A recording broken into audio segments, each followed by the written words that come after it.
चलिए हम लोग देखेंगे एसएससी एमटीएस का 2022 का जो अभी लेटेस्ट एग्जाम हुआ है 2 मई से स्टार्ट हुए थे, ठीक है। तो उसमें पूछे गए प्रश्न देखेंगे हम लोग। तो जो देखो हमारा पहला क्वेश्चन है, ये फर्स्ट शिफ्ट का क्वेश्चन है, ठीक है। कह रहा है पी क्यू आर और एस का औसत 60 है, ठीक है, औसत 30 है। पी प्लस क्यू का औसत 12 है, तो आर और एस का औसत क्या होगा। देखो P plus Q plus R plus S का जो औसत है बेटा वो कितना है, 30 है, ठीक है। तो जो P plus Q plus R plus S की वैल्यू हो जाएगी 120 हो जाएगी, ठीक है। बोल रहा है पी प्लस क्यू का औसत 12 है, तो P plus Q upon 2 equal to 12। तो पी प्लस क्यू की जो वैल्यू होगी वो 24 हो जाएगी। तो पी प्लस क्यू की वैल्यू यहाँ पर 24 रख देंगे, तो R plus S equal to 120। तो आर प्लस एस क्या हो जाएगा, 120 माइनस 24, तो ये हो जाएगा आपका 96। तो औसत निकालना है, 2 का भाग दे देंगे, तो ये हो जाएगा 48।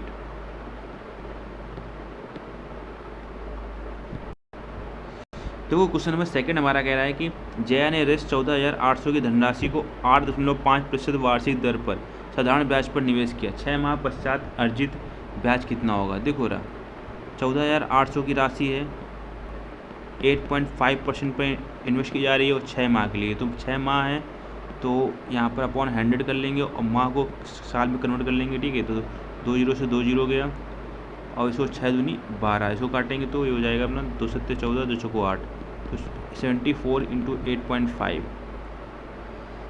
जब इसको फर्दर सॉल्व करते हैं 5 चौको 20, 5 सत्ते 35, तो 37 इंटू अब 8 चौको 32, 8 सत्ते 56 और 3 59, तो ये 0 7 2 9 9 3 12 6 62 90, यानी पॉइंट लगा देंगे तो ये 629 हमारा आंसर हो जाएगा। तो क्वेश्चन नंबर 3 कह रहा है कि ए बी और सी अकाउंटेंट है। ए अकेले 6 घंटों में रिटर्न फाइल कर सकता है, बी अकेले उसी रिटर्न को 10 घंटों में फाइल कर सकता है, तीनों मिलकर इससे 3 घंटे में कर सकते हैं। सी अकेला वही रिटर्न कितने समय में फाइल करेगा। देखो ए प्लस ए है वो 6 घंटे में करता है, बी है वो 10 घंटे में करता है, और ए प्लस बी प्लस सी है वो मिलकर करते हैं 3 घंटे में। तो इनका जो टोटल एफिशिएंसी निकालेंगे तो ये आ जाएगी, जो टोटल वर्क निकालेंगे तो 30 आ जाएगी। ए की एफिशिएंसी 5 और बी की एफिशिएंसी 3 और ए प्लस बी प्लस सी की एफिशिएंसी 10, ठीक है। अब कह रहा है सी अकेले वही रिटर्न कितने समय में फाइल करेगा। देखो रहा ए और बी मिला के जो हमारी जो एफिशिएंसी 8 आ रही है और ए प्लस बी प्लस सी मिला के एफिशिएंसी कितनी है 10, तो जो सी की एफिशिएंसी हो जाएगी वो 2 हो जाएगी, ठीक है। कितने समय में फाइल करेगा, तो दो समय निकालना है, 30/2 यानी 15, ठीक है। कुल कार्य बटे क्षमता 15 घंटे में। क्वेश्चन नंबर 4 कह रहा है कि एक कंप्यूटर का अंकित मूल्य 10,000 रुपये है, कंप्यूटर का विक्रय मूल्य 7,650 है। यदि 15% और x% के 2 क्रमागत बट्टे दिए जाते हैं तो x का मान क्या होगा। देखो रहा 15% बट्टा दिया गया, तो 15% को हम लोग क्या लिखते हैं 3/20, ठीक है। तो 20 वाली चीज़ है 17 में बेची गई होगी, और दूसरे वाला हमें पता नहीं है तो हम लोग मान लेते हैं x वाली चीज़ है वो y में बेची गई होगी, ठीक है। तो जो फाइनल हमारा हुआ वो इनिशियल जो वैल्यू थी वो 10,000 थी, ठीक है, बाद में 7,650 हो गई। तो यहाँ से हम लोग काटा पीटी करेंगे, तो 1 जीरो से 1 जीरो यहाँ से गया, 1 जीरो से ये 1 जीरो गया, ठीक है। इसको काटेंगे तो ये 50 हो जाएगा, ठीक है। यहाँ से काटेंगे तो 17 चौको 68, 17 5 85, 10 9, मतलब 10 वाली चीज़ है और 9 में बेची जा रही है, तो 1 का क्या हो जा रहा है, घाटा हो जा रहा है, ठीक है। किस पे हो रहा है 10 पे इंटू 100, यानी 10% का हमारा डिस्काउंट दिया गया था।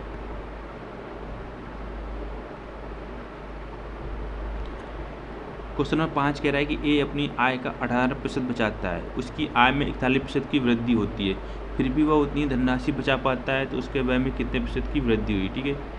तो ए है, ए की मान लेते हैं आय 18 है, ठीक है, 100 है और 18 रुपये बचाता है, ठीक है, सेव करता है, ठीक है।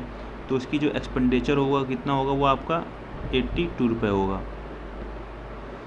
अब कह रहा है उसकी आय में 41% की वृद्धि होती है, अब उसकी आय में 41% की वृद्धि होगी तो अब 141 हो जाएगी। कह रहा फिर भी वह उतनी धनराशि बचा पाता है, अभी भी वो कितने 18 रुपये ही बचाता है, ठीक है।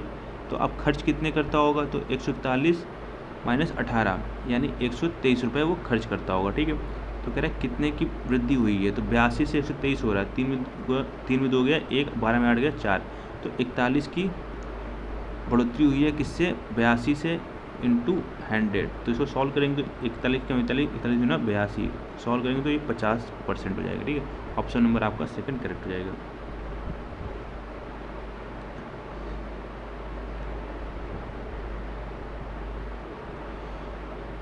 तो यार क्वेश्चन नंबर 8 है, ठीक है। कह रहा है कि अमन, कमल और मनन की चाल का अनुपात क्रमशः 2:3:4 है। तो कह रहा है कि अमन, कमल और मनन द्वारा समान दूरी, ये इंपॉर्टेंट पॉइंट है, तय करने में लगने वाले समय का अनुपात क्या होगा। तो समय का अनुपात निकालना तो बहुत ईजी है। समय का अनुपात होता है वो उल्टा होता है, ठीक है। तो उल्टा बेसिकली क्या करेंगे, इन सभी का एलसीएम ले लेंगे। 2, 3, 4 का एलसीएम जो आएगा वो आएगा आपका 12 आएगा, ठीक है। अब 2 का भाग 12 में देंगे 6 आ जाएगा। ये आपका स्पीड का रेशियो, अगर टाइम का रेशियो निकालना है, ठीक है। 3 का भाग 12 में देंगे 4 आ जाएगा, और 4 का भाग 12 में देंगे 3 है, तो 6:4:3।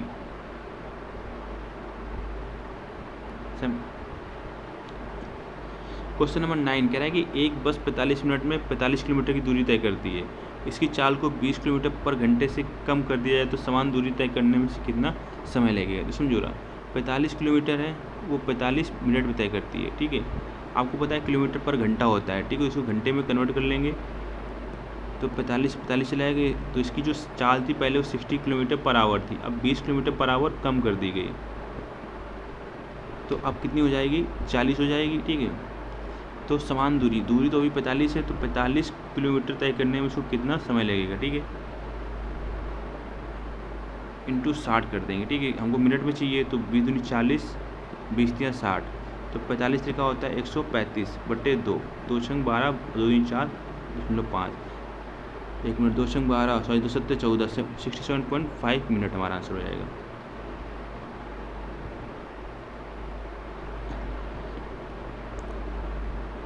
तो क्वेश्चन नंबर 10 कह रहा है कि एम अकेले किसी कार्य को 50 दिनों में पूरा कर सकता है और एन अकेले उसी कार्य को 100 दिनों में पूरा कर सकता है। तो एम है वो 50 दिनों में पूरा करता है, एन करता है हमारा 100 दिनों में, ठीक है।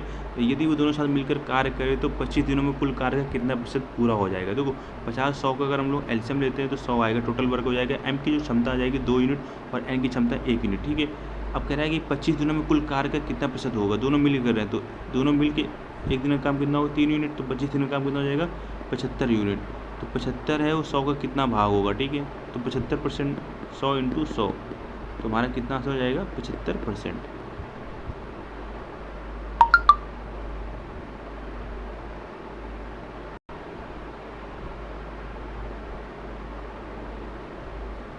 क्वेश्चन नंबर 11वां कह रहा है कि नीचे दी गई तालिका में 5 अलग अलग वस्तुओं के अंकित मूल्य और छूट के मूल्य को दर्शाया गया है। देखो, ठीक है, विक्रय मूल्य बराबर होता है अंकित मूल्य माइनस छूट। तो कह रहा है L1 + L2 में फाइंड करना है, L1 + L2 फाइंड करना है। तो L1 क्या है, वस्तु C और D की छूट का औसत मूल्य, ठीक है। तो वस्तु C और D, तो इनका छूट है, तो इनका छूट औसत निकालने के लिए पहले दोनों को जोड़ लें, 6 2 8, 7 6 13, औसत निकालना है तो 2 से भाग देंगे, 2 6 12, 2 18, तो जो L1 की वैल्यू आ जाएगी वो 69 आ जाएगी, ठीक है। और L2 क्या है, सभी वस्तुओं के विक्रय मूल्य का योग है। अब यहाँ पर देखो भैया, सभी वस्तुओं के विक्रय मूल्य का योग है। अब विक्रय मूल्य निकालना है तो क्या करना पड़ेगा, अंकित मूल्य माइनस छूट, ठीक है।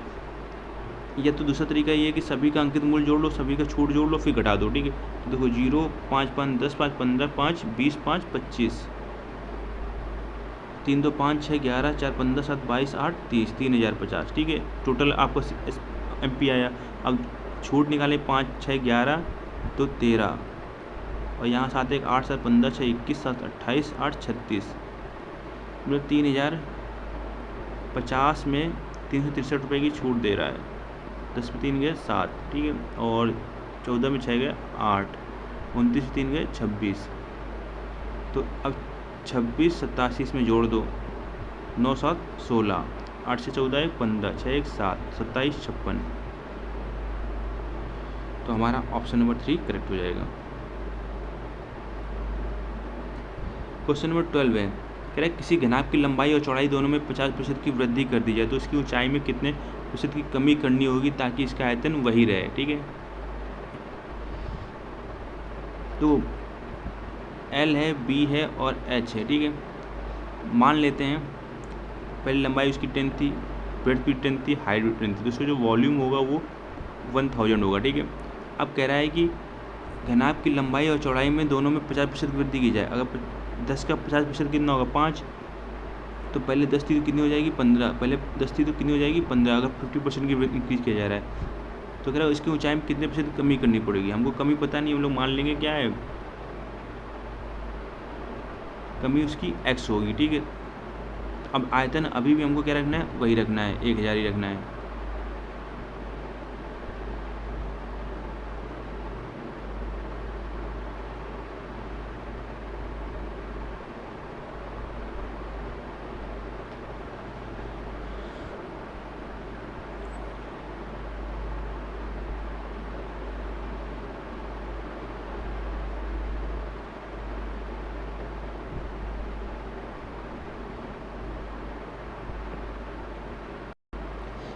तो भाई इनका वॉल्यूम क्या रहेगा, भी सेम रहेगा। देखो अब क्या करेंगे, अगर इनका मल्टीप्लाई करते हैं हम लोग 10 × 10 × 10 × 10, इसको तो 5 दूनी 10, 5 तियाँ 15, ठीक है, 5 दूनी 10, 5 तियाँ 15, ठीक है।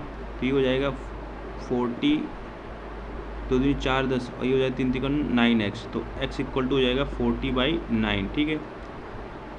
पहले इसका हाइट कितनी थी, 10 थी, ठीक है। अब 40/9 हो गई, तो 10 - 40/9 कितने के कमी आई, तो इसका अगर एलसीएम लेंगे तो ये 50/9 हो जाएगा, ठीक है। अब इसको अगर परसेंटेज में कन्वर्ट करना है, इंटू 100 कर देंगे, तो बस 9 × 45, फिर 5 बचेगा, 9 × 45, 55.5% हमारा आंसर हो जाएगा।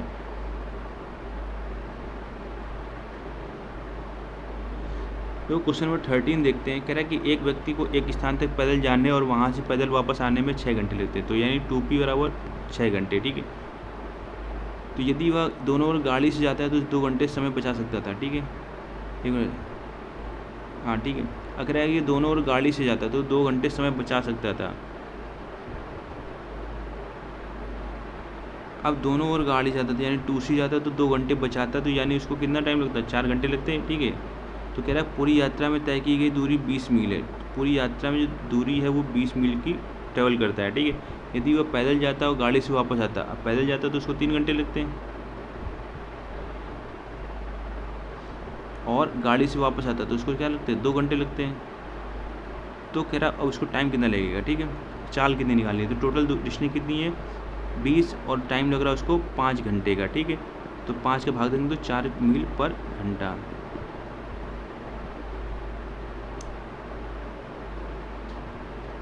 ये आपका देखो सिंप्लीफिकेशन का क्वेश्चन है। तो देखो जरा अभी जिधर यहाँ पर ये देखो डिवाइड है, तो यहाँ पर देखो ये है, इसको 28 × 25/7 लिखेंगे, ठीक है, इंटू 15 लिखेंगे, प्लस 63 × 56/78 लिखेंगे, इंटू 5, प्लस 24 27, तो 7 चौको 28, 7 में 14 तो 16, 168 प्लस 8, ठीक है। अब इसको सॉल्व करते हैं, देखो 2 से क्या सॉल्व करेंगे, 28 दूनी 56, और ये 39 दूनी 78, इसको 3 से काटेंगे, 3 21 3 है 63, और 13 3 39।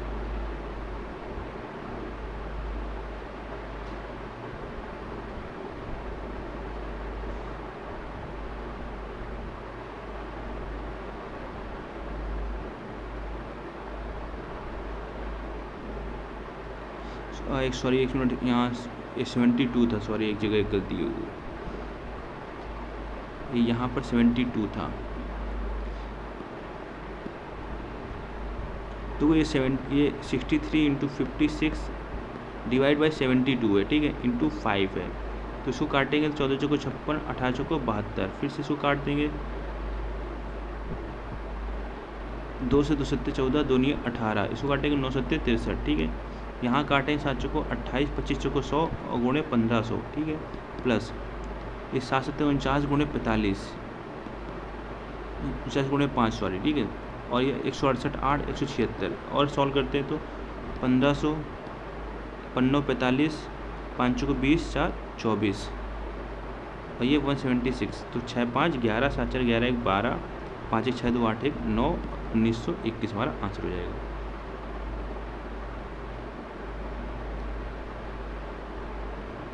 तो कह रहा है क्वेश्चन 15 देखते हैं। 2 मिक्सर और एक टीवी का मूल्य 7000 रुपये है। देखो 2 मिक्सर प्लस एक टीवी का जो मूल्य है वो 700 रुपये है, ठीक है। अब कह रहा है कि 2 टीवी प्लस एक मिक्सर का मूल्य, ठीक है, 980 रुपये है। तो एक टीवी का मूल्य कितना है, तो हमें एक टी का मूल्य निकालना है, तो हम क्या करें, मिक्सर वाली वैल्यू को इक्वल कर दें। तो यहाँ पर अगर 2 का मल्टीप्लाई कर दें तो ये 40 + 2 मिक्सर इक्वल टू 980। एक मिनट, 2 का मल्टीप्लाई करेंगे, 2 8 16, 2 18 19, ठीक है। अब इसको ऊपर वाली इक्वेशन थी जो हमारी, वो 2m और ये t इक्वल टू 700, बस इसको माइनस करते हैं हम लोग।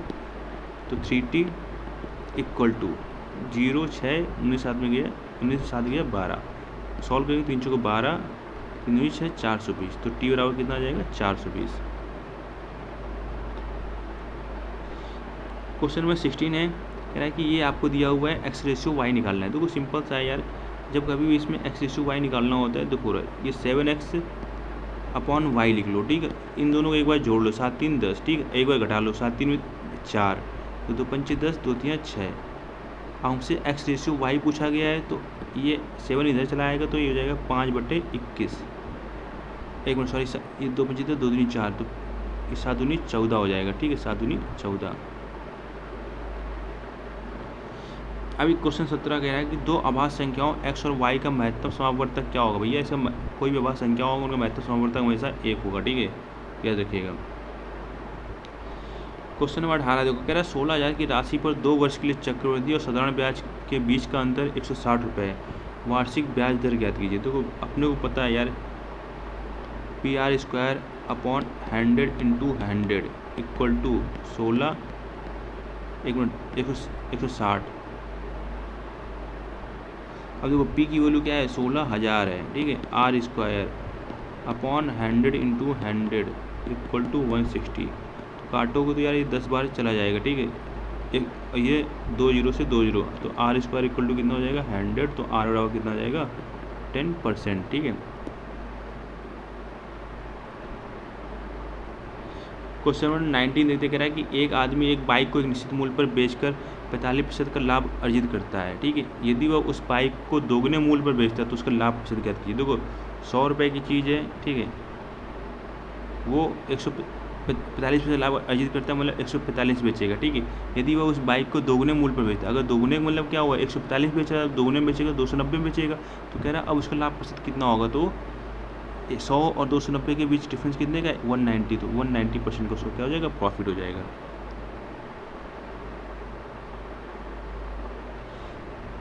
देखो यार इसमें क्वेश्चन नंबर 20 देख लेते हैं। क्वेश्चन नंबर 20 क्या है, देखो ये आपको फिगर दिया हो गया है, इसमें कह रहा है 1800 टोटल ट्रक बनाए गए हैं, ठीक है। तो कह रहा है कि D और F द्वारा निर्मित कुल ट्रकों की संख्या G और I द्वारा निर्मित कुल ट्रकों की संख्या का कितना प्रतिशत है, ठीक है।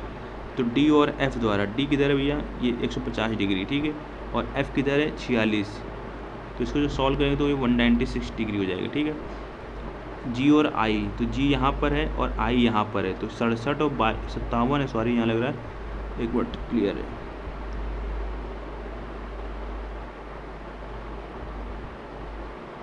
थोड़ा यार ये पिक क्लियर नहीं है लग रहा है, हाँ यार पिक यहाँ से पिक थोड़ा सा क्लियर नहीं है, मेरे वाट में समझ नहीं आ रहा है यहाँ क्या 67 है क्या है। मान के चलते हैं यार 67 है, तो 67 और 22 कितना हो जाएगा, 89 हो जाएगा, ठीक है। तो 89 अगर होता है ये,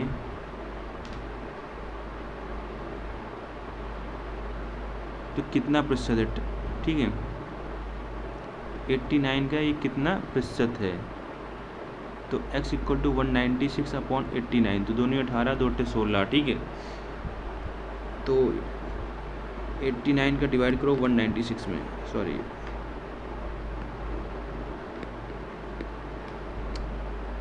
क्या हो रहा है, ठीक है। तो 2 नहीं 18, 2 8 16, 16 में 8 गए 8, 8 6 गए 2, ठीक है। फिर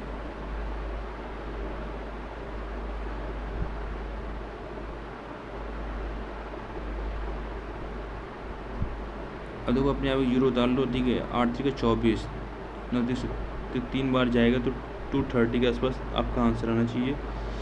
अब देखो यहाँ पर यार ये थोड़ा सा मुझे लग रहा है कि अगर 3 27, 3 24, 2 26, ठीक है। अब यहाँ पर ये कुछ ना कुछ यहाँ गलती है, फिगर मेरे को समझ में नहीं आ रहा है, ठीक है। तो अगर ऑप्शन इसका सेकंड है तो फिर सेकंड ही आ रहा होगा, तो यहाँ कुछ ना कुछ मिस्टेक है, ठीक है। फिगर मुझे करेक्ट समझ में नहीं आ रहा है।